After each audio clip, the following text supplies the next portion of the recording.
Today's show is sponsored by Squarespace. Whether you need a landing page, a beautiful gallery, a professional blog, or an online store, it's all included with your Squarespace website.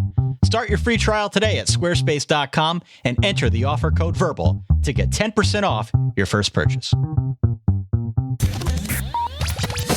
Welcome to the Solid Verbal. The Solid Verbal. Come after me!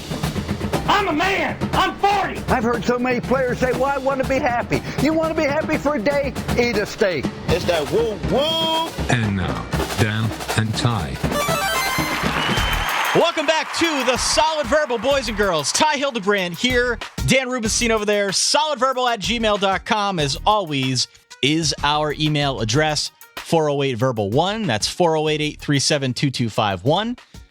That, as always, is the reverb line, Dan, and as you might imagine, filled to the brim. Yeah, after a week 2 that I gotta say, on the surface, did not look to be all that sexy, not a lot of great matchups, but at the end of the day, this happens time and time again. Every college football weekend, there are still a fair amount of wild finishes, a fair amount of stuff to talk about.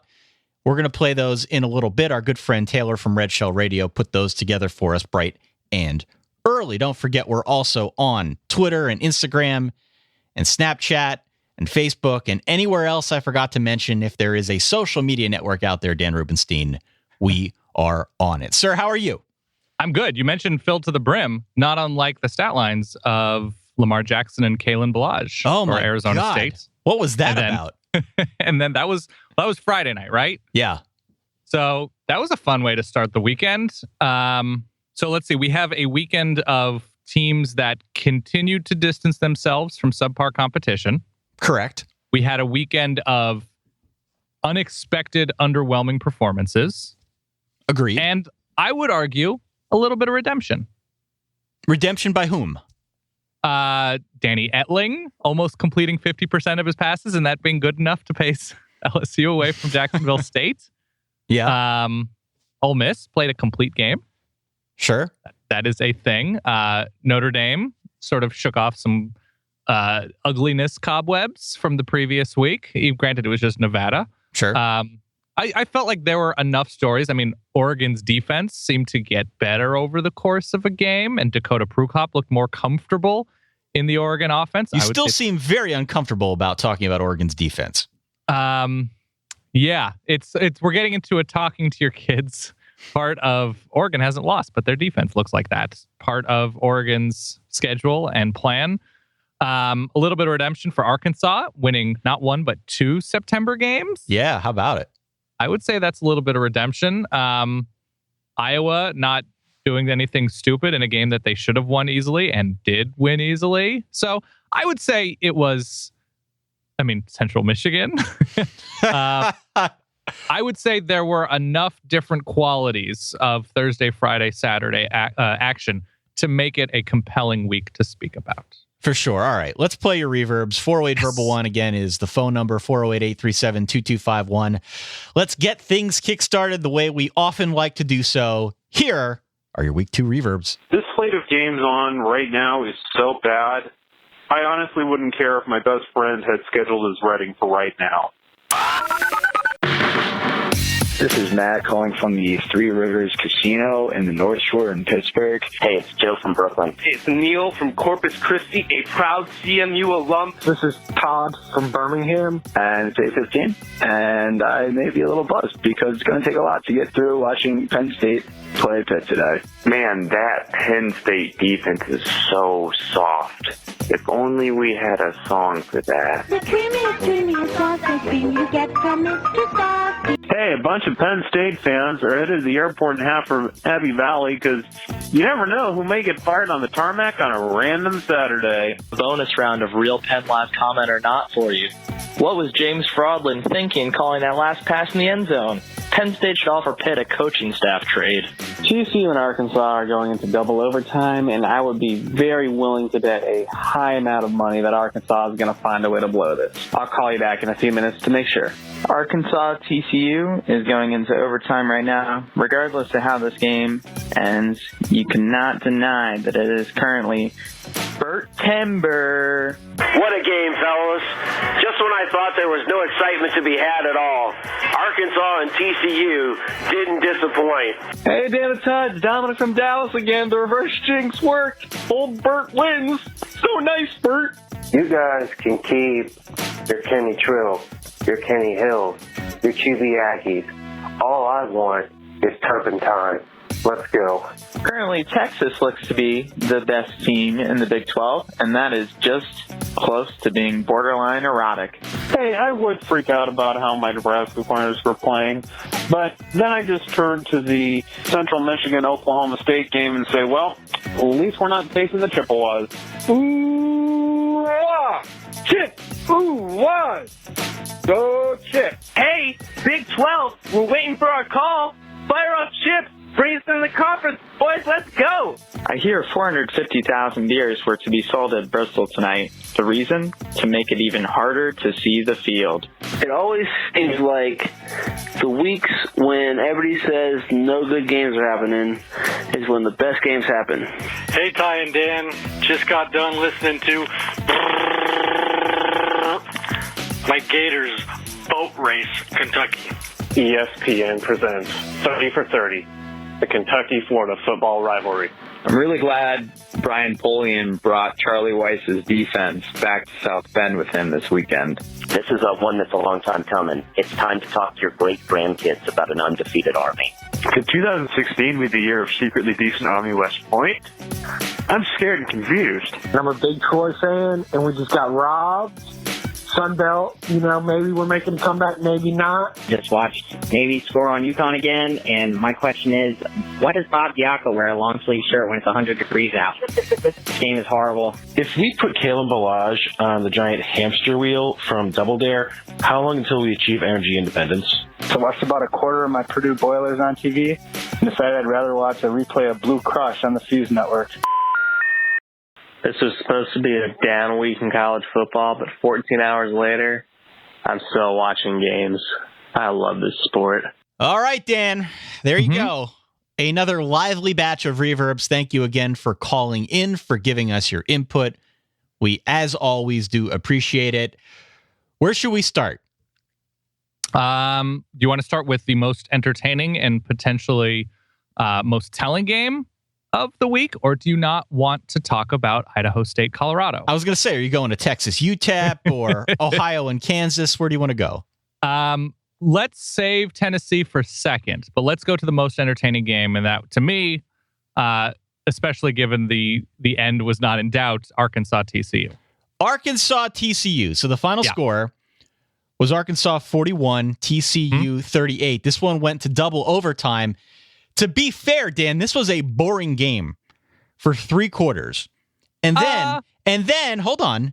Okay. Dare we say? Yeah. Borderline erotic. Borderline erotic. For me, it was not until the 4th quarter that the fireworks started going off, thanks to Mr. Cavante Turpin, your boy. Who basically took over the game for TCU and got them back in things. This thing came off the hizzy, if it isn't too millennial to say that. Oh, it's not millennial. It's not anything to say that anymore, Ty. It is unfortunate. TCU crawled their way back into this thing. They had a lead. They were up 28-20. Kenny Hill then proceeds to give the good old throat slash gesture, which leads to a 15-yard penalty for Arkansas on the ensuing kickoff. They get the ball back. They march down the field with minimal resistance. They score no problem. They get a 2-point conversion on that double reverse oop-de-oop pass that went to Austin Allen. Game goes to overtime. More dramatics ensue in overtime, but ultimately Arkansas wins the game by, again, a 41-38 margin. Really fun game, at least one quarter of which I would say had the full attention of the college football ether. I think it's proper to say Arkansas's defense has a long way to go, but TCU's offense did them some favors in having Kenny Hill throw the ball 56 times. It was a relatively efficient day for Kenny Hill. I mean, he put up almost 500 yards of total offense, but I always hesitate when a team has to count on somebody that's not unpredictable, but not all that complete a quarterback for the, 56 attempts and 15 carries. So 71 touches is a lot. So concerned about that for TCU moving forward. Would like to see a little bit more balance. But in terms of the scope of this game, Raleigh Williams was an absolute workhorse, really helped pace this Arkansas offense when they were building a lead and near the end of the game. Austin Allen, I felt like it's so unfair to say that he looked like his older brother, but it was the kind of win that Brandon Allen was pulling out in the latter stages of his career for the Hogs. Drew Morgan, it was nice to see him step up and sort of assume a number one receiver role for the Hogs. And yeah, Kenny Hill, throat slashing and taking the good with the bad, and Kavonte Turpin just giving good after good after good after good. It was a hell of a game, and the fact that Arkansas has again survived a game, this time against a good opponent, last week not as much, I think speaks volumes about, even with their weaknesses up front on both sides of the ball, the ability to close out weird games is definitely a positive for me.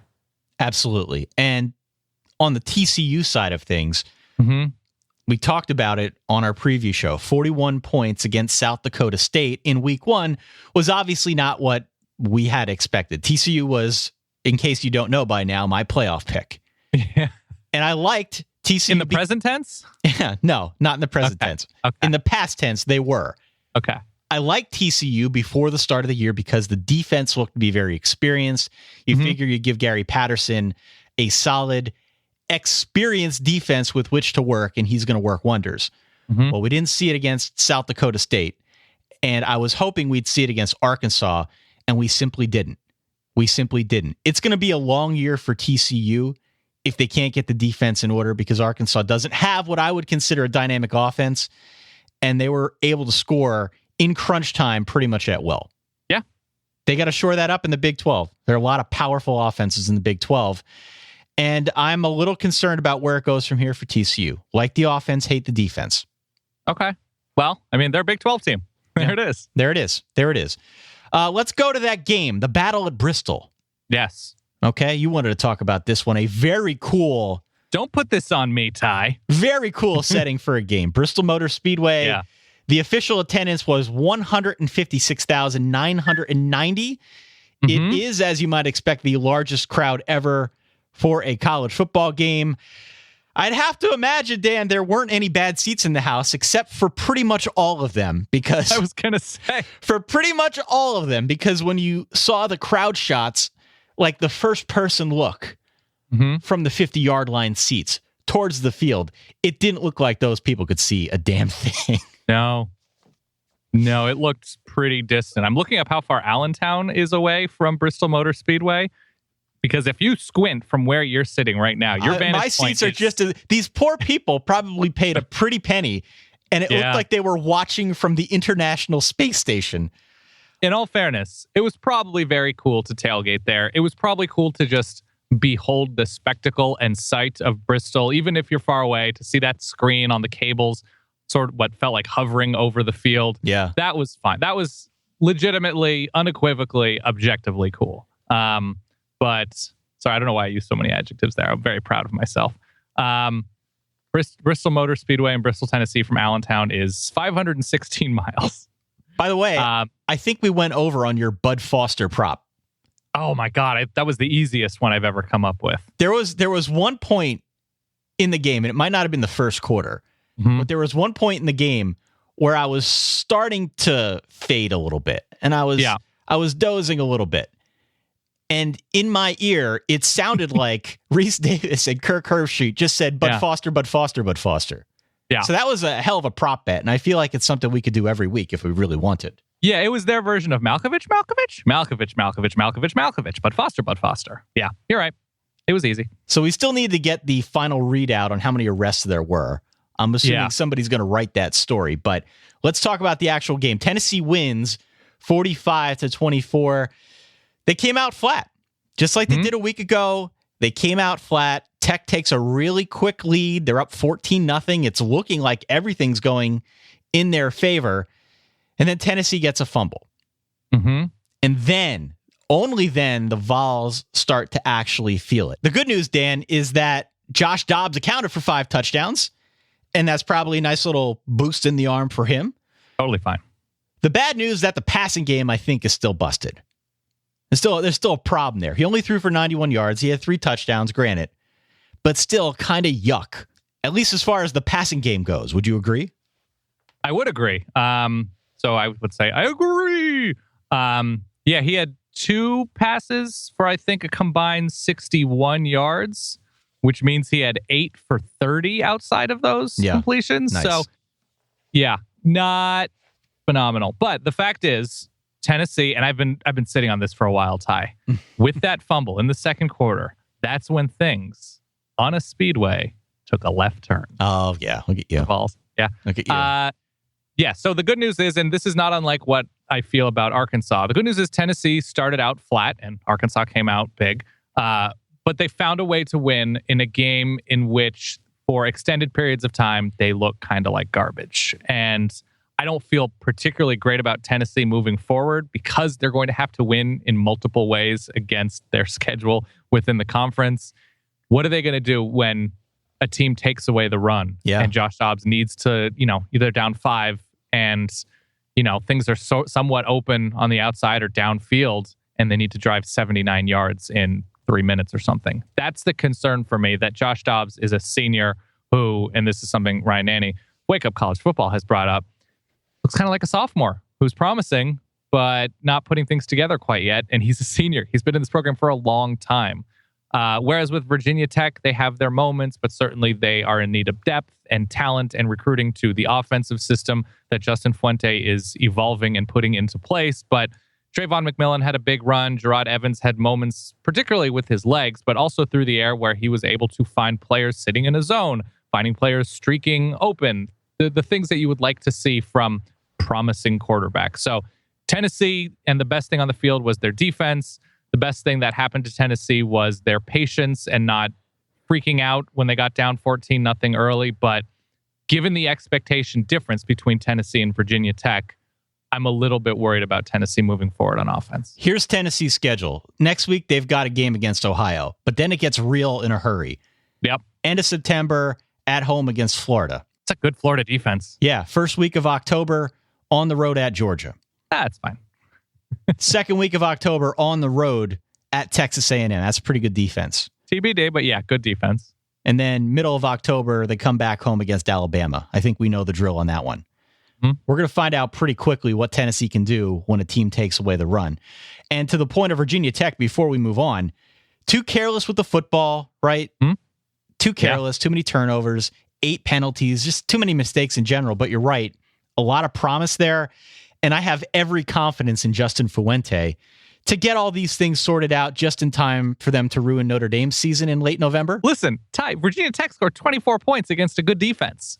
This is not a great thing for a lot of teams looking to compete to win a conference, but Virginia Tech isn't in that position, and they definitely weren't in position to score 24 points against a good team recently. So, no. Great. Let's talk about Penn State and Pitt.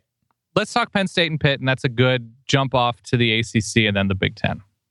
Pitt 42, Penn State 39. So we weren't right necessarily about Pitt covering the point spread here, but we were pretty accurate when it came to how this game was going to play out, because Pitt dominated the offensive line. This was something that was pretty easy to see coming. They dominate the offensive line. They weren't even trying to hide it. All right, 56 rushing attempts, 341 on the ground. James Conner had a pretty good day. Matt Canada went at Penn State with a lot of jet sweeps mixed in with stuff up the middle to keep them off balance. It worked, I think, exactly the way we thought it was going to work.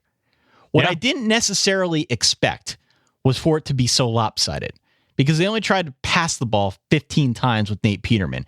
If this is a theme for Pitt moving forward, I think that's an issue. But certainly in a game like this, where they had such a glaring mismatch in their favor, it seemed to make a whole lot of sense. In a winning effort, Ty. In a winning effort, for sure. Yeah.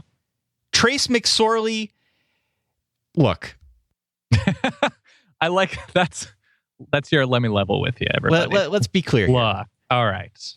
If you had a chance to watch this game, my guess is that you have a much different impression of Trace McSorley than if you just went back and looked at the box score. If you look at the box score, it says that McSorley had, what is this, 332 passing. 332, yeah. Do not let that number fool you into thinking that he's the next big thing at Penn State. As college quarterbacks go, he is a below average quarterback with a below average arm. Okay. And he's got a lot of other intangibles working for him. He's very calm. People like to throw the poise word out there. It's an overused descriptor at this point in the world of football, but he is calm. He has a ton of confidence.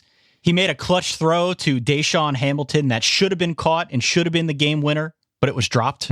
I think there's a lot of promise there with him. I think he can get better. But like we said on a review show a week ago, at some point that arm is going to fail you, and that overconfidence is going to get you. And when you combine the two, that's how you get a second down interception in the back of the end zone on a pass that didn't need to be thrown.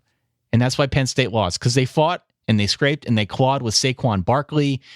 They got their way back into this game, Dan, but it was a bad decision by McSorley that led to their demise here. Pitt played a great game.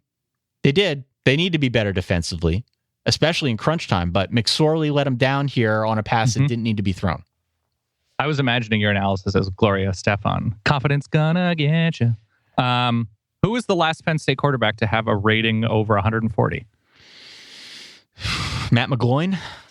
Nope. Michael Robinson? Nope. Zach Mills? You're going back a little too far. Okay.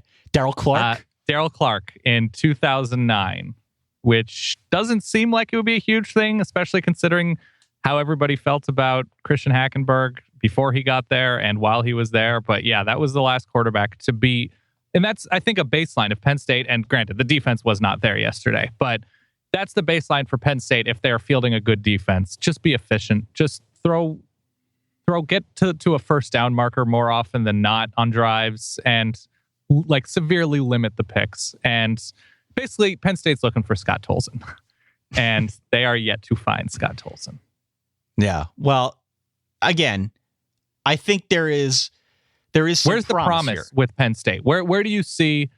Because listen, DeAndre Tompkins, Deshaun Hamilton, Barkley was good. Yep. If not, I mean, not that impressive, but good against Pitt. Where do you see if Pitt is going to turn a corner? If Penn State's going to turn a corner, where will the Nittany Lions be led?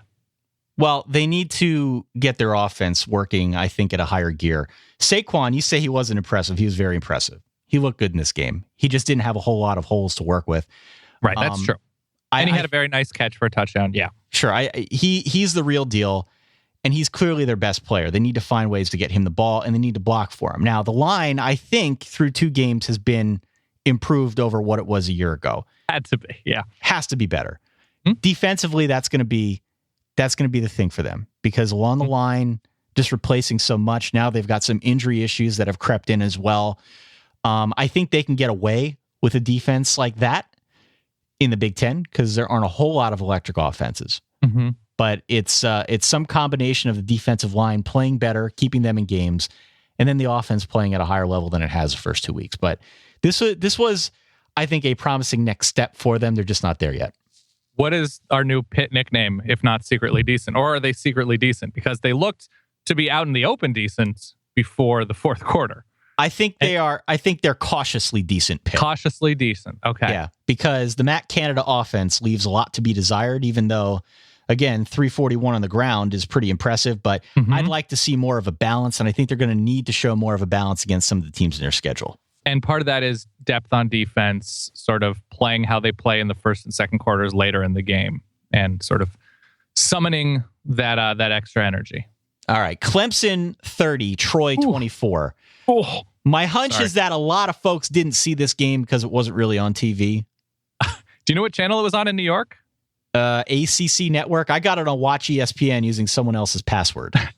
So it was on the ACC Network in New York, which is not a real network in the way that other conference networks are. It's just sort of a consortium of local affiliates or something. WLNY, channel number 55. Okay. Yeah. That's where I found this game. Let's give a shout out to our pal Travis Haney. Oh my goodness, yes. He sort of called this one. He said Troy's a good football team. You needed to watch this game to get a sense for what was going on. You can't just look at the box score again. You need to get a sense for the flow here. That's what told the story. Troy's a good team, to their credit, but Clemson was dead. Clemson was flat for 4 quarters in this game. They had far and away more talent on the field, but a lot of dumb moves, turnovers, Ray McLeod dropping the ball, pulled the old Deshaun Jackson before getting into the end zone on a, what was that, a punt return for a touchdown? Yep, a great punt return before that point, yeah. My only real observation here, I'm not going to take too much away from this and say Clemson's not good enough to make the playoff, because we know they are. My only observation through 2 weeks of Clemson is that this is not the same team from a year ago, in that I'm not seeing the killer instinct quite yet. This is not your slightly older brother's Clemson team. Exactly. Last year's team would go out there and rip off your arms and legs. Yeah. I'm not seeing that same level of killer instinct through 2 weeks. They could find it. It might be at some point when they play a game against a team that is a little bit more on equal footing with them. But through 2 games, not feeling it quite yet. Yeah, the big difference to me is that Clemson is struggling to run the ball. And against Troy, Deshaun Watson threw the ball 53 times. 53. And it wasn't a good day through the air. I think he averaged 5.5 yards per attempt. The fact that Wayne Gallman has not been, I think he only had 8 or 9 carries. The fact that he isn't being fed, that the fact that the offensive line is not opening up holes for the running game, it's affecting everything. Deshaun Watson should be throwing the ball 30 times against Troy. They should be dominating on the ground, because that Clemson offense, much like most offenses in college football outside of a few select air raid schools, it's based around the run and what they can do in play action and the threats that the linebackers are held closer to the line to pay attention to. And Clemson is not keeping teams true to that. And we can say Troy is decent, and shout out to Trav Haney, you're right, our chief Sun Belt correspondent. Yeah. And I think we can confidently say Troy, America's one true Trojan team. Sure. But so disappointing. The turnovers, the carelessness. This is not the mark right now. I would not say Clemson, they came into this week number 2 in the country. They do not look like a top 5 nor a top 10 team at this moment. And because we don't have a big sample size, because the season changes pretty quickly, they certainly could be in the coming weeks. But right now, I would want a little bit of Clemson if I were a decent team, because they look lost. Okay. Offensive. Taking a hard line against the Tigers. Yeah. Right now, if what is the expectation of Clemson? They return everybody on offense from a championship contending team, and they're coming out flat and irresponsible. I'm fine with playing Clemson if I'm a team like Louisville, or even if North Carolina gets their act together, or Florida State certainly has to be feeling pretty good right now. But we'll see. Coming weeks could be a completely different story. Flat and Irresponsible, by the way, available. Yes. At some point in the next 3 weeks at your local Sam Goody locations. It's our limited edition EP. Yes. It's very graphic. All right. Let's talk about our first sponsor here this evening. It's brought to you by Squarespace, our good friends. Whether you need a landing page, a beautiful gallery, professional blog, or an online store, it's all included with your Squarespace website. Here's the way this works. I'm going to cut right to the chase.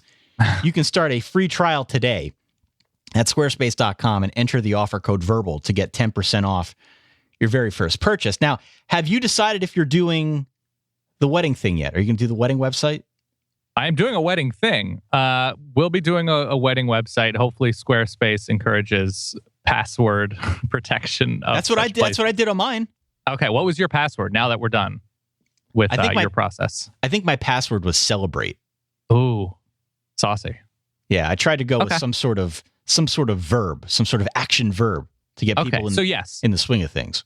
The answer to your question is I will be constructing a wedding website, and Squarespace seems like the best option to me, Ty. It's easy.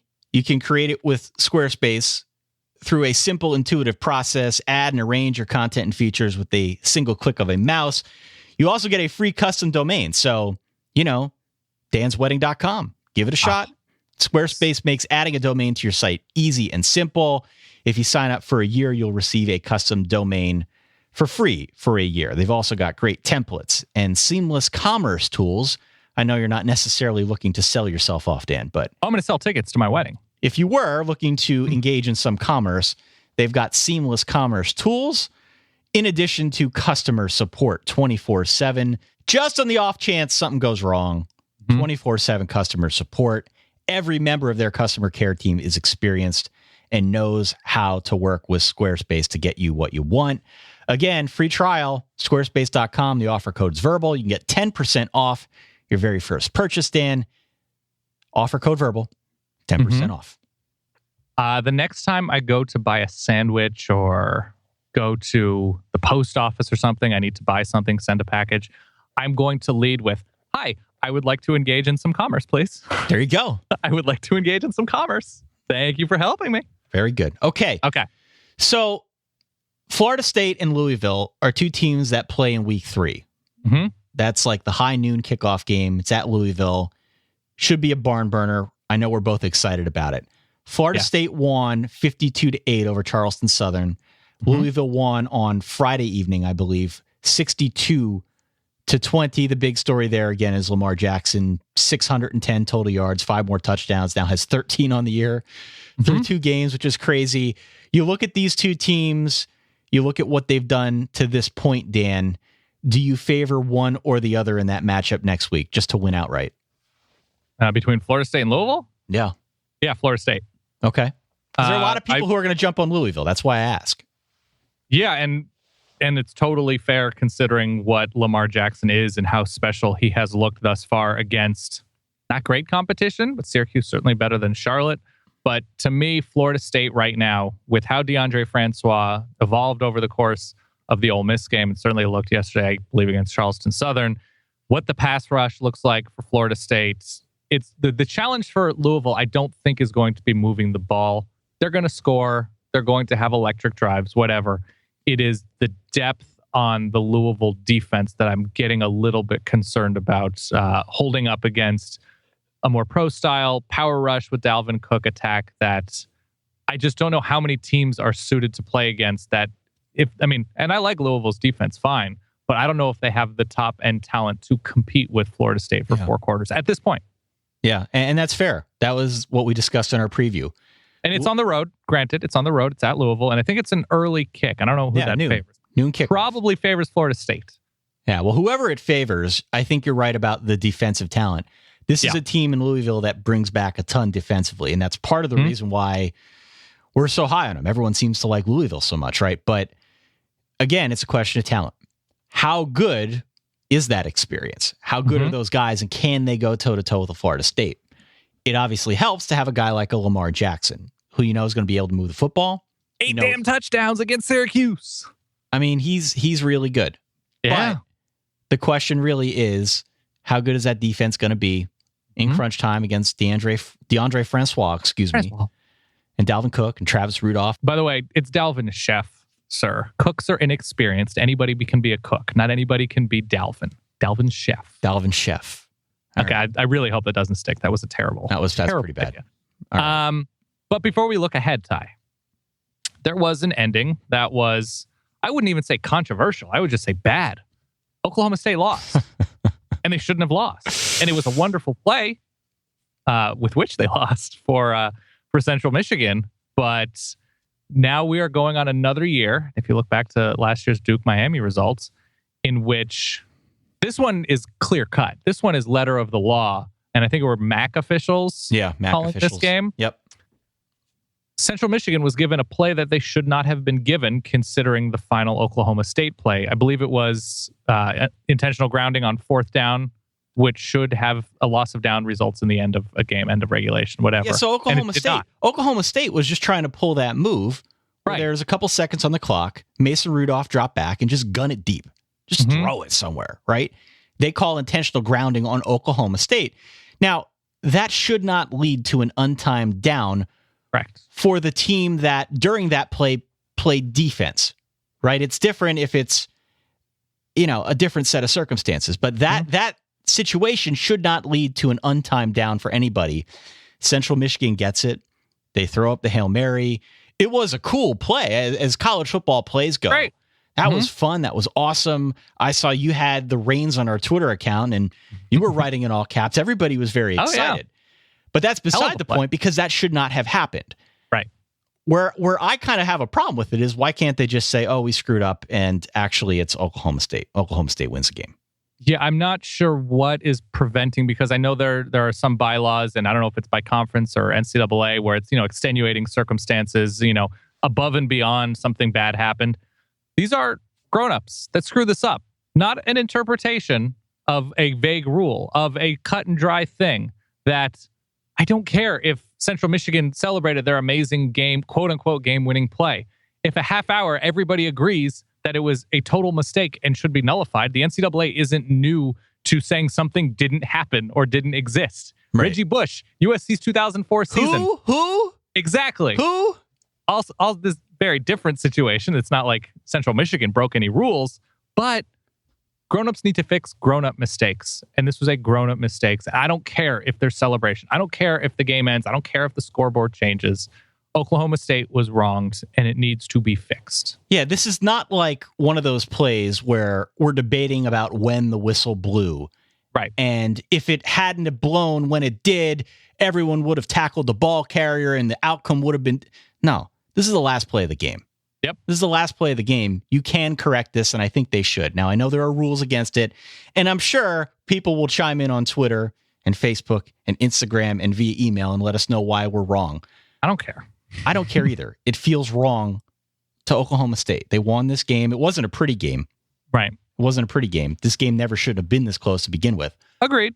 However, but it happens. A win's a win, and an egregious interpretation of the rules like this needs to be corrected. So yeah, I feel bad for them. Oklahoma State has every right to a bad win with proper refereeing that anybody else has, and they didn't get it. Yeah. All right. A game that almost went in this direction. I know you're very excited. You have lots of thoughts and breaking down the depth chart and traditions, and themes and schemes of Nichols. Yeah. Nichols almost beat Georgia. What the hell was this, Dan?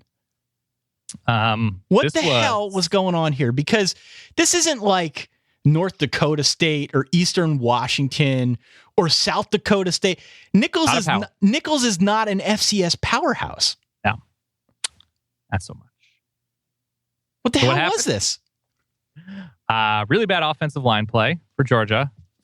Crazy untimely turnovers. And an inability to control the clock, to control the line of scrimmage. Nick Chubb, I think he had 4 yards per carry, but if you take away his longest run, it was like 3 yards a carry. He did not help himself. He did not help Georgia. The offensive line gave him no help. Jacob Eason was, at best, underwhelming and average, and that's okay. True freshman quarterback. But against Nichols, this is the game where he should be 18 of 24 for 327 and spread the ball around and get everybody in a rhythm, and just wasn't. Man, I've become a lot more concerned about Georgia than I was before, and I felt pretty good about Georgia given the talent level, even the gaps that they had to fill in. This was, it's an embarrassing day for Georgia football. Georgia now has 8 straight SEC conference games, including one this coming week against a Missouri team that hung 61 on Eastern Michigan. Now, neither one of us is that excited about Missouri's offense, but this is a pretty good start. A monster game for Drew Lock. They've got a defense. It could be an interesting game. Mixed start considering week 1 for Mizzou, but yes, the offense has more promise now than it has in the last couple of years. Georgia wins 26-24 over Nichols. Yeah, wow. Let's talk about the Holy War. Holy War! Yeah. Only one member of this broadcasting duo, Dan Rubenstein, had the courage and the foresight and really the fortitude to predict that BYU would score 19 points. And holy crap, they scored 19 points. I should have gone to Vegas and put money on that. Utah wins the game 20-19, right? Who didn't see that one coming? A defensive struggle in the Holy War between these two teams, both of which had some questions about their offense headed into this game. Quite honestly, a disgusting act, this game. 9 turnovers, 19 penalties. Utah somehow wins despite having 6 turnovers. Just a mess from top to bottom. A fun game, though. We had some calls from the Holy War, had some emails and tweets, and people always get up for this game. It just always seems to be a defensive struggle. This one was very ugly. And did we learn much about either of these teams in this game, Dan? Well, the fact that BYU has scored 18 and 19 points in their first two games, one in a win, one in a loss. I love the fact that BYU is just knocking on that 20-point door. Just week in, week out, knocking on that 20-point door. Yes, we learned Kalani Sitake has put together a good defense, and that's in combination, in concert with Utah putting together a not-so-great offense, and Troy Williams being particularly careless with the ball when throwing into a good defense. And we also learned that Kalani Sitake makes correct stone-faced decisions at the end of a game. Big ball decision. Yeah. It didn't work out. The actual play call probably wasn't the best. Taysom Hill probably should have figured out some way to check out of it if he had seen the jailbreak blitz coming at him. But I like the decision to go for 2 on the road. It didn't work out. BYU is going to be fine. I like the way this team plays. If they can develop more of an offense week in and week out, Utah does what Utah does, and that is survive. I mean, they survived, 6 turnovers? Yeah. Am I reading this correctly? Yep, I got it in front of me too. An incredibly ugly game. And you know what, Ty? Every team in the nation would be happy to take the quality ability to survive ugliness. And Utah's a survivor, man. Utah is Michelle Williams. Utah is Beyonce Knowles. And by God, Utah is Kelly Rowland.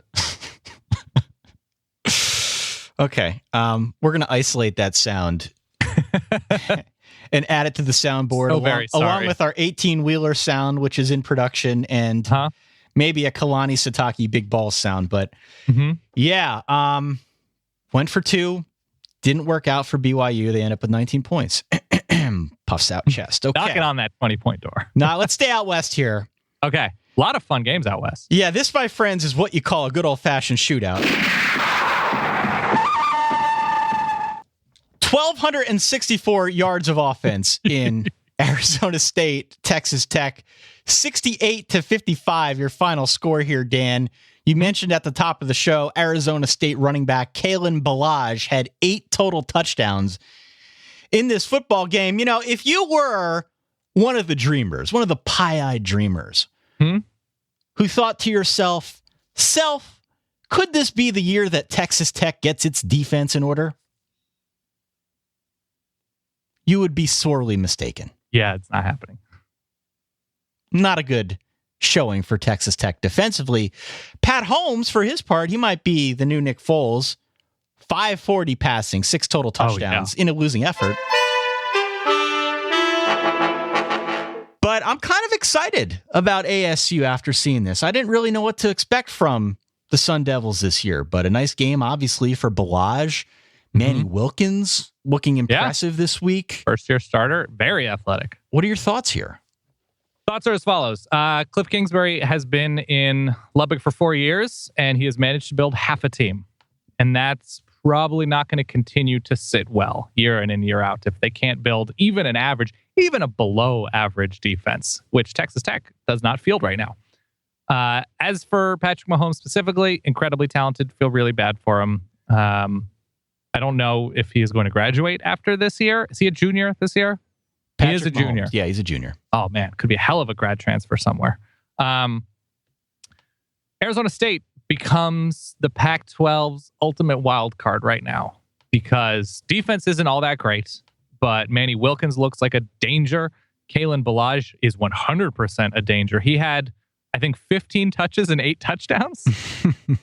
He is ridiculous, and he is more of a slot back than anything else. He only had 13 carries, a couple catches, but just has a nose for the end zone, and love watching him. Love that Arizona State was able to flip the field a couple times. They had a couple picks. The Arizona State Sun Devils are not particularly good, but they are particularly dangerous, and I think that's kind of fun in a pretty wide open looking Pac-12 South. So good for ASU. This game probably lasted 5.5 hours. I was not awake for the end of this game, but it was probably fun for people who did on the West Coast. Speaking of losing efforts, it is really a gunfight at sundown between Patrick Mahomes and Luke Falk from Washington State. Luke Falk threw the ball 71 times, 480 yards and 4 touchdowns in that losing effort. So they lose this game on the road to Boise State, 31-28. Boise has a 17-point lead around the start of the fourth quarter. There was an early touchdown in the fourth quarter. They go up by 17. Wazoo comes charging back, They bring it to within 3 late in the game. Mm-hmm. If you are a fan of dubious, let's say, James Franklin style clock management, the final 2 drives in this game were for you. They were for you. How are teams, Dan? How is this still a thing? Because as far as I can tell, the clock still counts down at the same speed it did 100 years ago. Mm-hmm. The one rule that really has not changed is the speed at which a second occurs.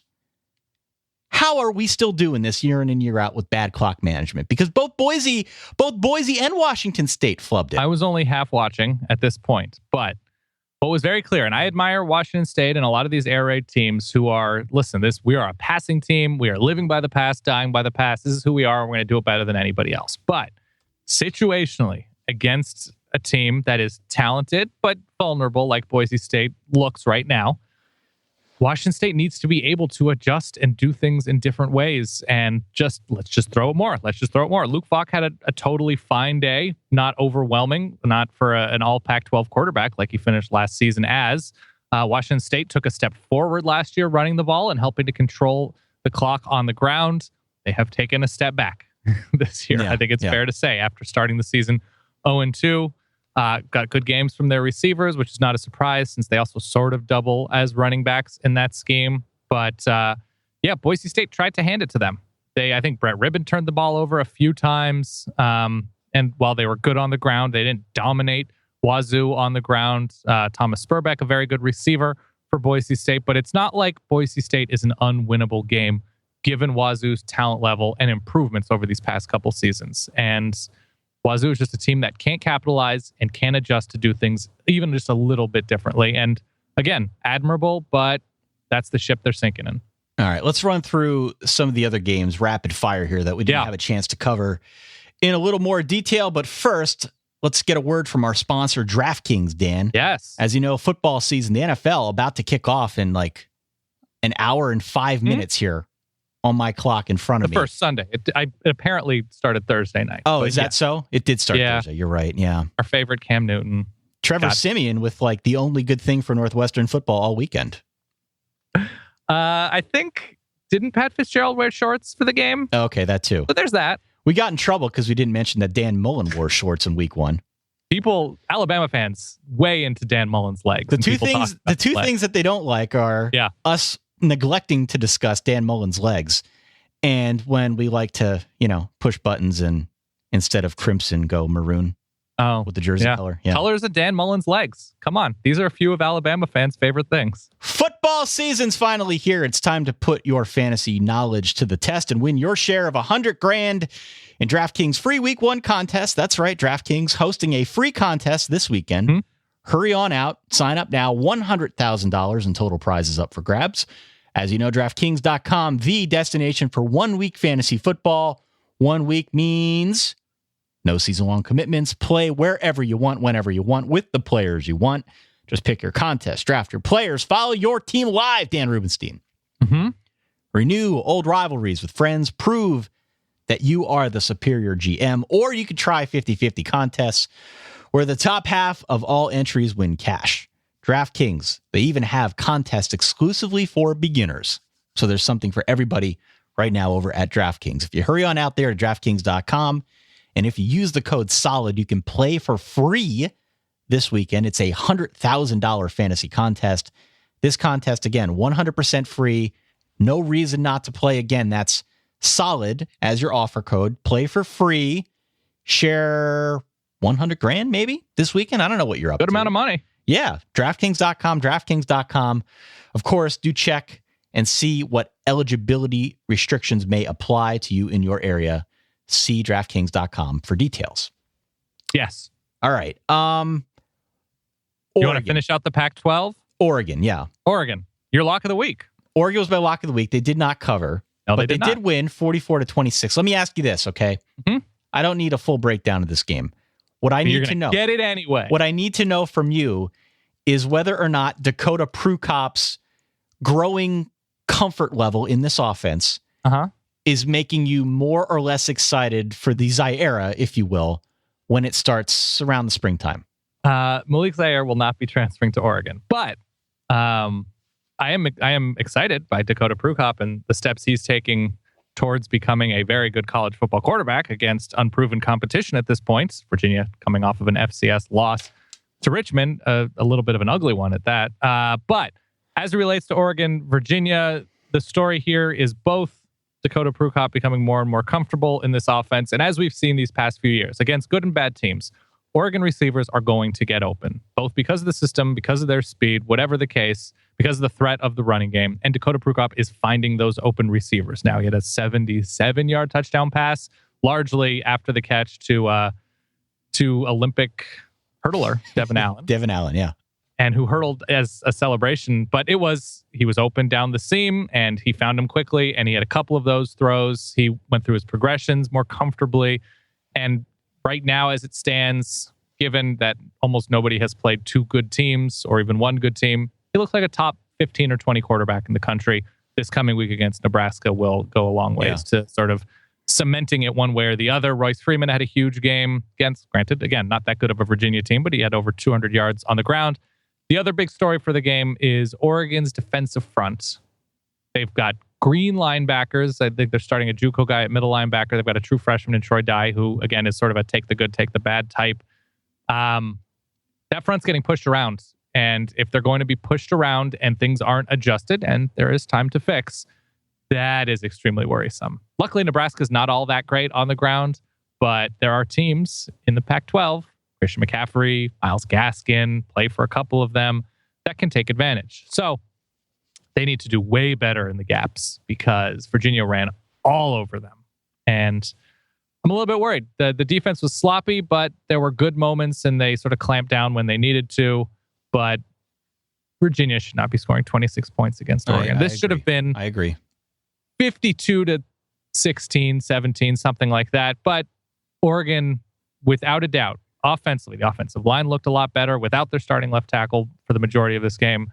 Oregon's offense looked a lot more together and dangerous, which is pretty good for me. Okay. For what it's worth, you mentioned that Oregon at Nebraska game this coming week.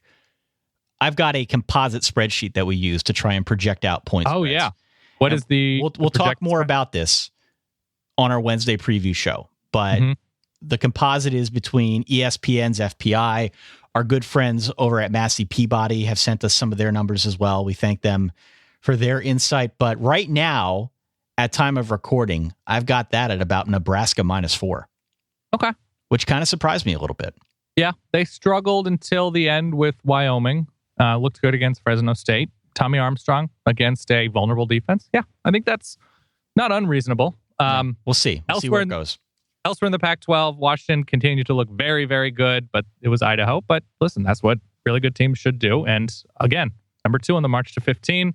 USC did what they needed to do. Max Brown was fine, if not a little bit slow reading the field. I don't see how this USC team beats more than one team they shouldn't, as they appear to be in the present. Any thoughts on USC or Washington? No, Washington did what it needed to do. They continue to look impressive. USC, I saw bits and pieces of the game. My only real level of analysis comes from those on Twitter who follow USC, and none of them seem particularly happy.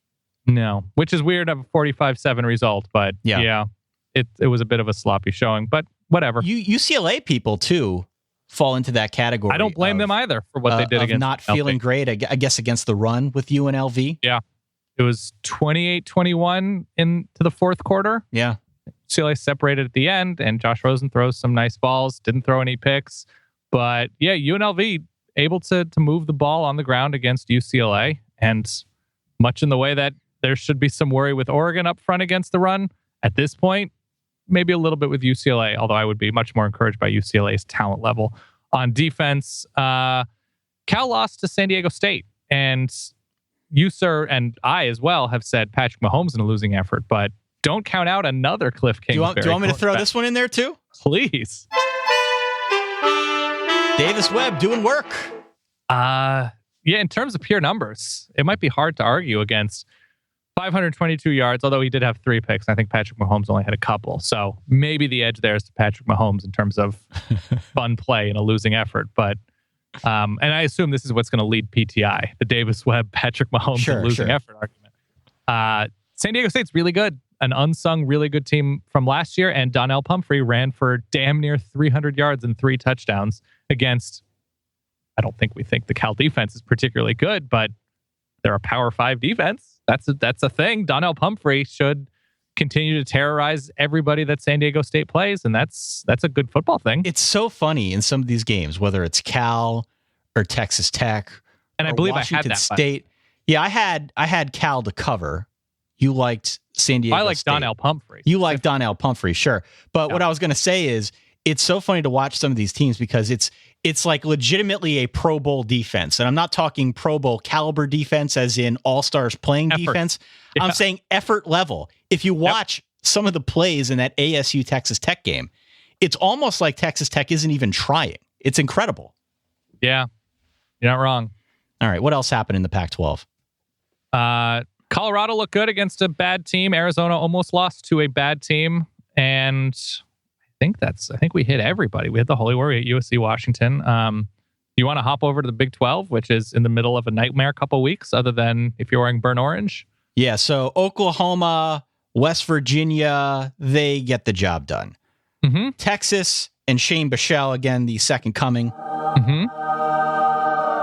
22 of 27, 244 through the air and 4 touchdowns. A bunch more of those passes where he just kind of heaves it down the sidelines. He's getting pretty Shane good at those. Yeah, it's Texas 41, UTEP 7. Baylor struggled early. They were tied 6-6 at half with SMU, but they poured it on in the second half. They put it out of reach. 14 penalties against them, though. Also had 3 turnovers. They're going to need to kind of get that cleaned up before they start playing some real competition, but they win 40-30. Ohio beat Kansas. Yeah. 37-21, something we've grown far too used to with the Kansas Jayhawks, but they lose that game despite winning in week 1. And a good jumping off point to go on over to the Big 10. El Asico. Dan Rubenstein's lock. Lock of the week. Iowa 42, Iowa State 3. Iowa I believe easily, you took the points here? I took the points here. I was just trying to be different, you know? I was just trying to be different.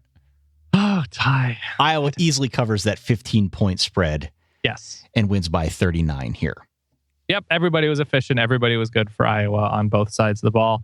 Yeah, Oklahoma looked good against Funro, I believe. But yeah, West Virginia beat the Penguins, Youngstown State, and Bo Pelini. Struggled initially, but yeah. Yeah. Struggled tied initially. at halftime, but Skylar Howard looked good. Could be a sneaky competitor for losing effort this year, Skylar Howard. Yeah. Okay. Let's go to the Big 10. Big 10. Ohio State, Michigan, both go nuts over their opponents. Michigan, in particular, had some cool stuff. Wilton Spate looked really good. 312, 4 touchdowns. I saw you posted on Twitter, and you're right. He throws a really nice deep ball. Yeah. What was also cool about this game is what Michigan did defensively. They blocked Central Florida's first 3 kicks. The first 3 kicks they blocked. They were kickoffs. Yeah. Incredible. I've never seen that before. Yeah. Michigan wins 51-14. Ohio State wins 48-3 over Tulsa. Now, elsewhere in the Big 10, Wisconsin 54, Akron 10. Nice win for the Badgers, now 2-0. Monster game for Tommy Armstrong with 377 through the air as they run over Wyoming and the Cowboys 52-17. By the way, though, I think that was a 24-17 game heading into the fourth quarter. So I am encouraged by the fact that Nebraska can pour it on and get their act together and sort of adjust to teams. Didn't separate until the end. And man, the Trace McSorley comment you made about listen, if you just saw the stat line, you'd think Trace McSorley, all right, 330 yards. Yeah. I feel a little bit, Tommy Armstrong made some great reads. They made some terrific plays, spread the ball around pretty well. It was, Westerkamp had a nice day, Alonzo Moore, Brandon Riley, but Tommy Armstrong still makes some dumb throws. He makes dumb throws, but he can at least throw down the field. This is true. That's something that Trace McSorley is still learning to do. He's very good at those 2-yard pop passes. But anything outside, there was a point during that Penn State game where I legitimately wondered, can he reach the chains if he tries to throw a pass? And then he threw a 15-yard strike to Deshaun Hamilton to make me feel like a jerk. But I feel a lot better about Tommy Armstrong throwing down the field than I do a guy like Trace McSorley, but you're right. There's a lot of similarity there. I am at least a little bit encouraged as an Oregon fan that Nebraska struggled on the ground against Wyoming, because that's where Oregon is particularly susceptible. Indiana wins 30-20 over Ball State. Maryland, another impressive effort. They win 41-14 over FIU. Ty? Yes. Ty, can you play the breaking news sound, please? Breaking news! Boop, boop, boop, boop, boop. This is just to point out that Maryland did not throw an interception in this game. Wow. And that's wonderful. That is terrific. Good for Maryland them. looking like a real team. They are so far through 2 games in the DJ Durkin era, excuse me. Mm-hmm. Looking all right. Yeah, so far so good. And who do they have next week? They have UCF. They could win that game. Then they have Purdue. They could win that game. Mm-hmm. Morno, Maryland going to Penn State. Mm-hmm. Don't count them out, man. I'm telling you, don't count them out. Love DJ Durkin. Cincinnati wins 38-20 over Purdue. Cincinnati with a big one, by the way, this coming week against Houston. Is that a Thursday night game? Thursday night Believe game, it yeah. is. Yeah. Thursday night game. I'm going to put that on the pick'em pool, so make sure that everyone sign up early. Yeah. We've got Rutgers running over Howard 52-14. A little tied close. at halftime. A little close there for a while, yeah. The Illinois State 9-7 win over Northwestern, which we alluded to before. And then I got to get into this. We'll talk about Notre Dame, if only because their next opponent is Michigan State. Now, Michigan State was on a bye. They travel this coming week for a big night game against Notre Dame to South Bend. Yep. Notre Dame wins over Nevada 39-10. Defensively, a much better showing for the Irish. But now they're going to be without Sean Crawford, who was their starting cornerback, had a world of talent, but was out all last year with a torn ACL. This now hurts Notre Dame's secondary depth in a way that I probably can't properly verbalize here on the show. The secondary was already a question mark. Now you lose Crawford. And it's one of those deals where it's like there's a big movie playing and you want to go see it, but before you do, your friend just spoils the ending for you. Mm-hmm. And so it's like you already know how it's going to end. So is the ending in this game a breakdown in the back half of the defense? No, I'm saying the ending in this season is essentially a breakdown in the back half of the defense. We already know this is how it's all going to end for Notre Dame. We just don't know the in-between parts and to whom they will lose these games. But somebody's going to find a way to pick on that defense. And I don't know who it's going to be, but it's going to happen probably a couple times this year. And that's how Notre Dame's going to lose its games. This is not a playoff contender anymore with the way that the back half of this defense is playing. Really on the bright side, can I give you an optimist view of Notre Dame? They decided to start their starting quarterback and play him the entire game, pretty much. I want to play this sound. I haven't played it all year. Okay. Well, I believe in God, and the only thing that scares me is Kaiser Soze. Yeah. Deshaun Kaiser getting the start. He looked pretty good. Yeah. They only gave him about 3 quarters, and they put Malik Zaire in. Right. Which was a smart move. The stat line's not going to knock you over if you look at it, but Kaiser looked good. He had full command of this offense, and I'm excited to see what he can do as he starts to grow into some of these receivers now. There's not Big Bill Fuller out there, but Equinemius St. Brown looking pretty Another good. nice day. CJ Sanders, very good in space.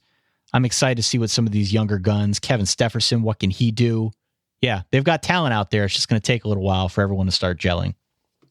Kevin Stefferson sounds like the name of a kid who pees his pants a little bit too late in class. Oh, God. Kevin Stefferson. Looking across other games, LSU. We didn't fully mention that, but hey, LSU put in a Purdue transfer, and that was the difference. And Danny Etling. Who would have thought that would have been the storyline through week 2, that a Purdue transfer could be the one to save not even the fledgling offense of LSU? Not even completing half of his passes, but certainly had a nice touchdown throw down the left side to at least break the game a little bit open. As we run down other impressive performances, Wisconsin, great day on the ground. Bart Houston was efficient. Corey Clement went for over 100. They spread the ball around. And Akron's not great, but they're okay. And Wisconsin just throttled them. Talked about El Asico. We just mentioned Notre Dame. Ole Miss outpaced Wofford. Go Terriers, by the way. Yeah. We're pro Terrier. Texas A&M's defense looked excellent against an interesting story in Prairie View. As I look down here, Miami's sort of an uneven game, but we're good on the ground. But Brad Kaya was he was fine, but was sloppy with the ball. We'll see if that improves over the course of the season. East Carolina have won how many straight? It's like 8 ACC games. 8.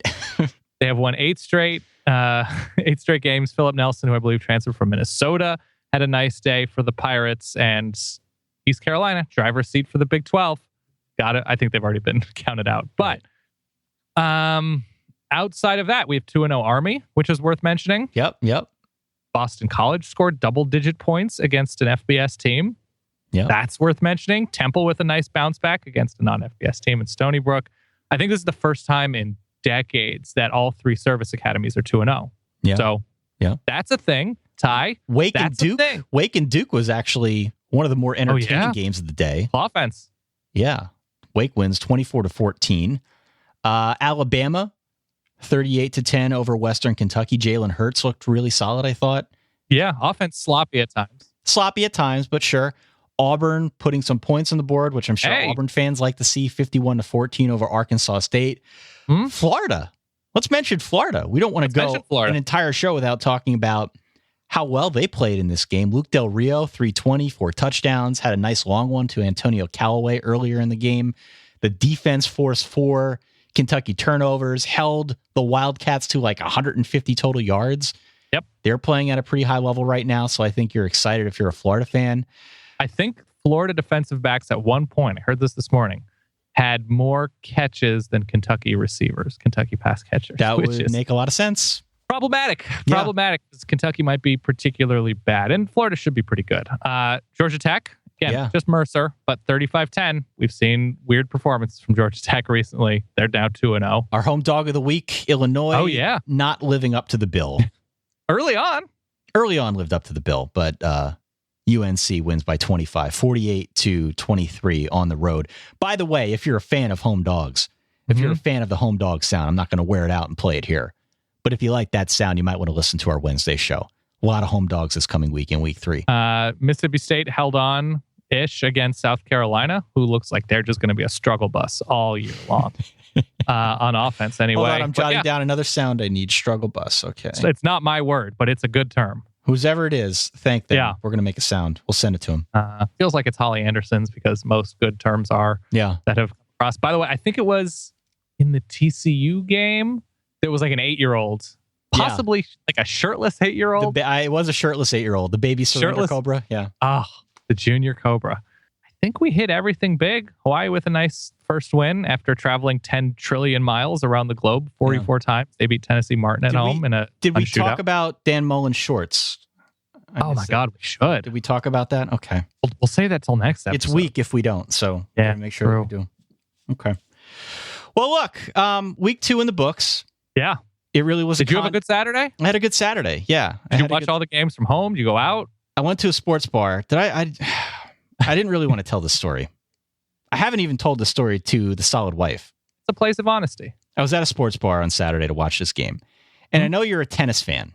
Love a good tennis match. All right. You sent me a picture of your setup and you actually had the U.S. Open on one of the TVs. Well, I like tennis. I'm fine with tennis as a sport. But I don't really care to watch it. Just not my thing.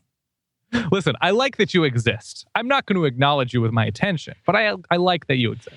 We exist in the same sphere, and I'm fine with that. But I'm not going to interact with you. That's my stance on tennis.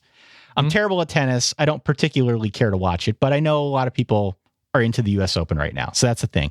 In the sports bar, there were about 4 different channels on. One had the Wisconsin-Akron game.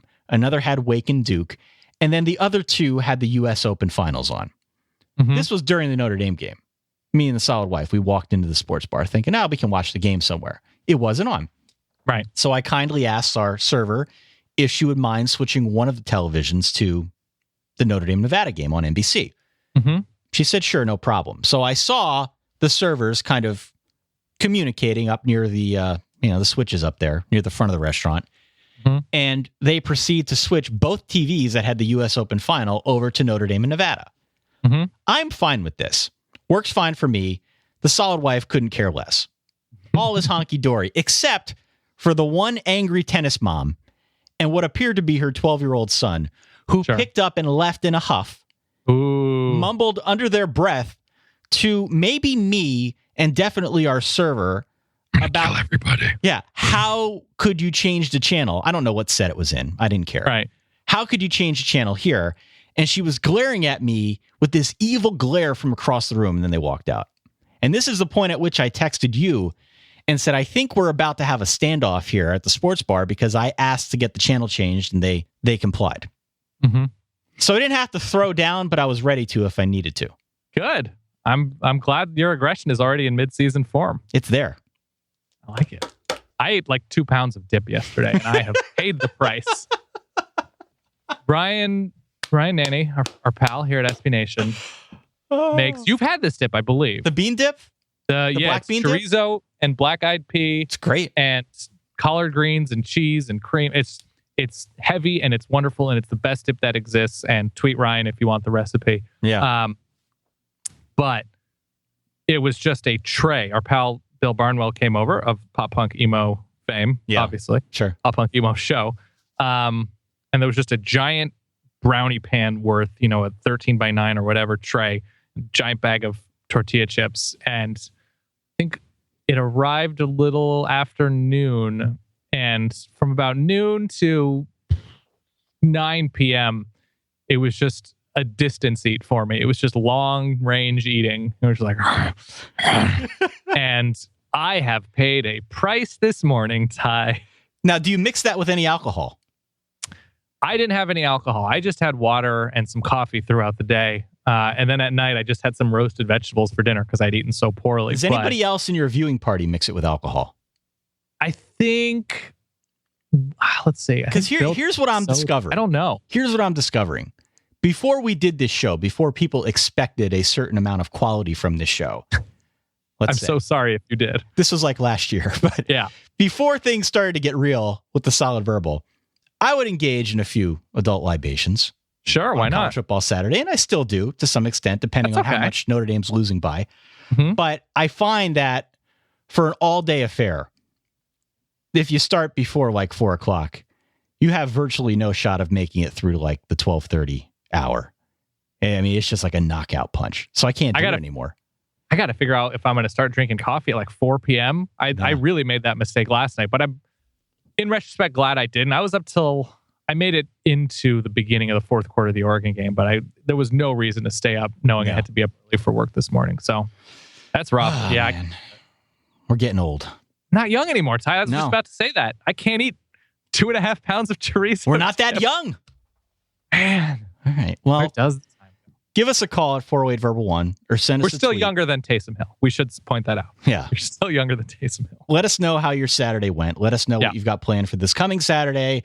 I know what I've got planned, and it's watching a lot of football. Because it's going to be a great one. From stem to stern, right? We got games starting off already on Thursday, then a big one right off the bat, high noon on Saturday. That runs the full way through right on into Sunday morning. So get your popcorn ready, folks. Get your verbal ready. We will be out with a new show on Wednesday, previewing all of that and much, much more.